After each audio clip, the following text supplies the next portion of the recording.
That's a big bird. That's a big bird. Here, when I set up, hey guys, thanks for clicking on my thumbnail and giving my channel a try. If you guys would, or if you need a turkey vest or something, go to tideweed.com and use my discount code KT18.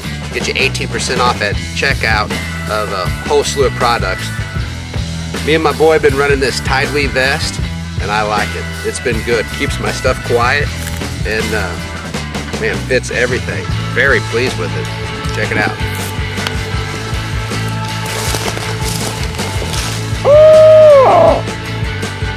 If you'd be so kind, like, subscribe, tell your buddies about it. Check out my shorts I've been putting up on here underneath my shorts playlist.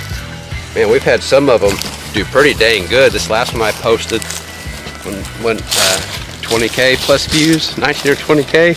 Pretty darn quick. Check them out. Appreciate it. Thank you.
In order to make a good approach at this bird, we put the decoys back in the car and any unnecessary gear that we had for an all-day hunt, and slip around this bird's left side.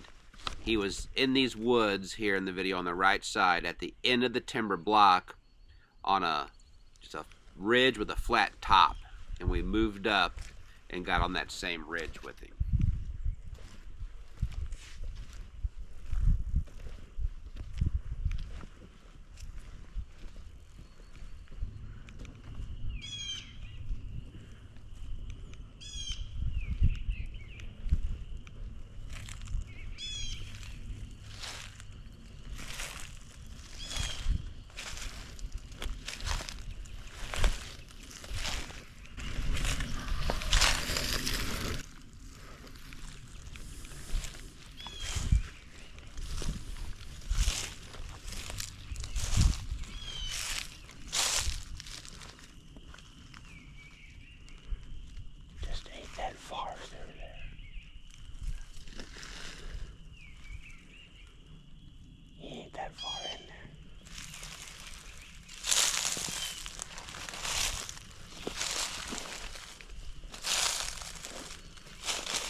Get over here, get out of the sun. There's big trees right there, but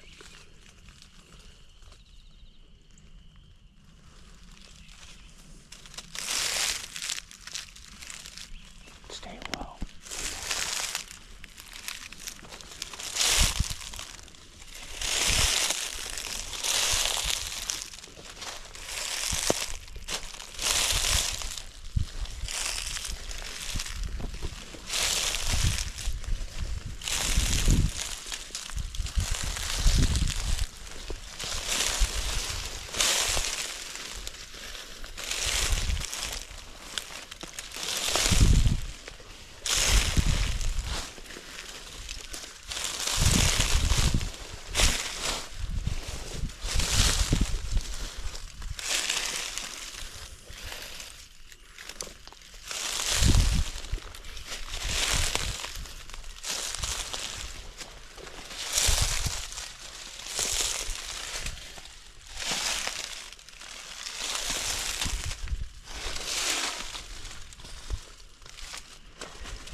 put that brush in front of you.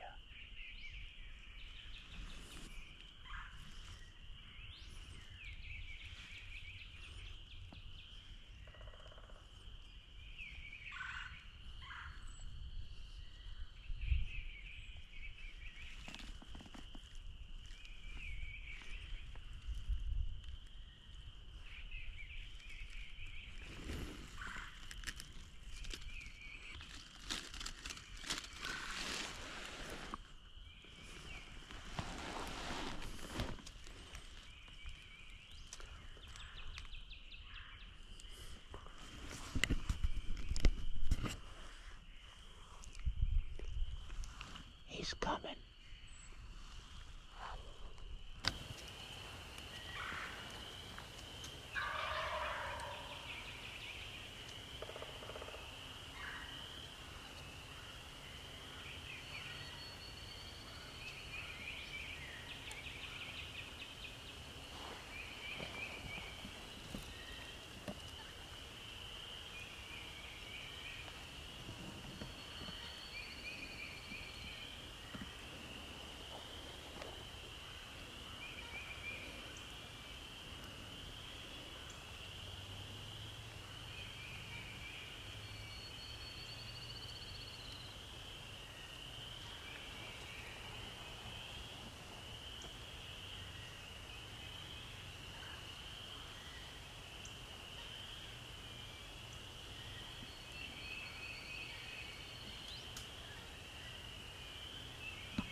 Beard's rotted off, but boy, he's got some hooks.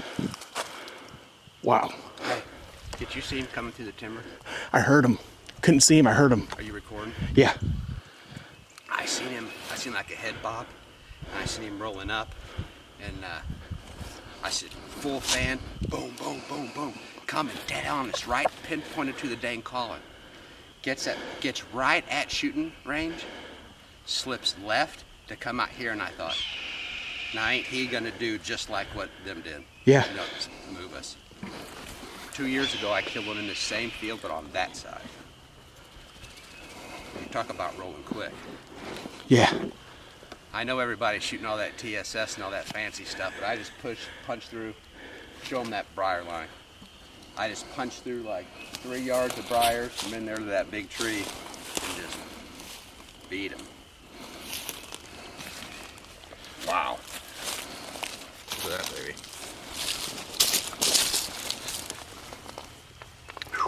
Look at that. That one kind of broke.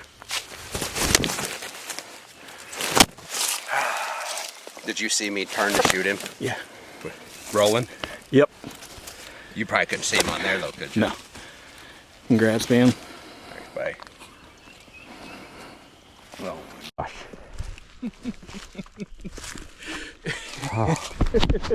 Thanks for being here with me, buddy. I sat down and I heard the gobbles at you. And you look back and go, he's coming. So I just hit record. Zoomed out so I got most of the frame, and then I saw you moving. I heard something, so I'm like, ah. Then I saw you really moving, and I was like, he has eyes on him. I just can't see him where I was at. And then you shot, and that's all she wrote. But that's a big bird. That's a big bird. I'm right here now. My buddy Steve Hendricks is gonna watch this video, and he's always on me to explain what we did. Well, I just did a little bit of that out there, but for Steve and anybody else that wonders, when I set up right here, this is a flat, this is a little ridgy in here with some ditches. This right here, he could come from this backside on a flat bench straight to me. And when I seen him rolling up through here, he was a hair to the left, but he could roll on flat ground. He could roll on flat ground all the way to me. Now, with it being after 9 o'clock, when we turned him up, the way, as hard as he gobbled, it was probably middle of the road on intensity. The next time he gobbled, he was about everything he could give. The next time he gobbled, it was as hard as he could go. And I was waiting to see him that time. Now, what, Shane, the last 2 gobbles, I don't think I called at all. No. He was just coming. I cut at him a little bit just to say I'm here and I mean business, but I didn't stay on him. So he came rolling up through here, and he got just about to shooting range, and he kicked to go to this dang field. And I almost tried to shoot him here, but I figured he was gonna go to that field. So I was moving with him, and when I seen him come through here, he looked like a 3/4 strut gobbler decoy rolling up that dang deal. And I like, dang, need to get him. Then I got to the best opening that I had, which is still terrible, and just doused him, boy. What are they, 2 1/4 ounce Winchester XX lead. Whoo, boy. Gave him all he could handle. I don't know. Yeah, Kansas, when we were there, that wasn't no hard gobbling off the tree. No. Dakotas, that was rocking. Yeah, but some hard different gobbles. because they weren't Easterns. That kind of puny. Then our boys' youth hunt, the second go around, that was a fair amount of gobbling, but really short-lived. I don't know. I can't think of the last later morning gobbling that we've got into like we have on this place. It's the most gobbles for the longest period of day. Yeah, longest period of time. I mean, like, when we got on those other 2, that first bird, it felt wrong. We weren't set up right. It just, and it couldn't get right. And it was him, though. Yeah. It was him. And then we went and got on them other ones. And they And that felt like pretty good. That was a turkey hunt. Yeah. Kill or no kill today, that we were in the game. We were going home being able to play the game, which is great. But striking this bird and doing this after 9 o'clock and being on, like I mean, closer to 10. we'll be trying to outdo this one for a good while. We might do it every Saturday from the rest of it, but this is turkey hunt right here, Bull. Yeah, but you struck him, went in the woods. It was only 5 minutes, I think, after the first strike. We got set up. Once we sat down Once here. we set up. Yeah, once we was on the ground, it was moving quick. Yeah. When I do the edit and look, I'll be able to tell. Because that GoPro was rolling the entire time, so whatever duration, Yeah. I'll be able to tell. But yeah, he wasn't. Did you see him at all coming through here? I couldn't. I was just a little too low, and I was just following your body movements to kind of see where he was Could at. you see me keep crouching down, keep sliding lower? And I could hear him, though, through all this leaf Walking? litter. Yeah, I could Like, hear him. Really? That's I where don't I know if keyed I up heard on him him. stepping. Really? Yeah, then I saw you start to swing, and I said, yeah, that's him moving, because I could hear him walking through the leaf litter. So, he was being noisy. Yeah, I was like, as many turkeys are down here. If we didn't kill today, it wasn't going to be a one and done deal. I was going to maybe try to come back tomorrow, but that really ain't in the works. And then take off probably Thursday and hunt the last week of this. Take off work and hunt the last day of the. I'm like, man, I really want to do that. Just so many birds all around today, though. Only shot. Yeah. Only shot in the hearing distance. Yeah. And only shot on this public, which is weird to me for what we heard. I would have thought there had been some accidental, just birds running over people type stuff going on. But when he popped off down there, his gobble was just, it was to the point where I was like, man, I hope it's not a Jake. Yeah, it wasn't super strong. And then when he committed heading this way, yeah, a couple of me ripped, and then man, I seen that softball head down here, white and red, and I'm like, ooh. And then boom, full fan down, boom, full fan. Interesting to see how much he weighs. He's a big bird. Yeah. I think that one I killed here before had decent spurs, didn't it? Yeah. Or not? I think it did. I think he did too. Yeah, and his beard is thick and beard rotted after probably 3 3/4, 4 inches, and then it runs out another probably 6 inches past that, so it's a 10 plus inch beard. Yeah, over 1.5 inch spurs. Boy, such a relief. I got nervous when I seen him down here. Hard go to that field because this stuff just goes south so easy with these things. And then I didn't see him bridge the gap. That 20 yards through there, it was almost like there was a tunnel he went in because I thought I should be able to see him. And I moved to the right to shoot around the one big tree. And then I'm just watching the field and watching this edge to see if he's going to roll up in it. I was like, he might come in the shade or he might come up the field. And I call it movement. Big head move. And then he tucked that head in and went like, right when he figured he was getting close to us, he puffed up a little bit and was, posturing coming up through there. Appreciate you being here, buddy. Appreciate you filming me.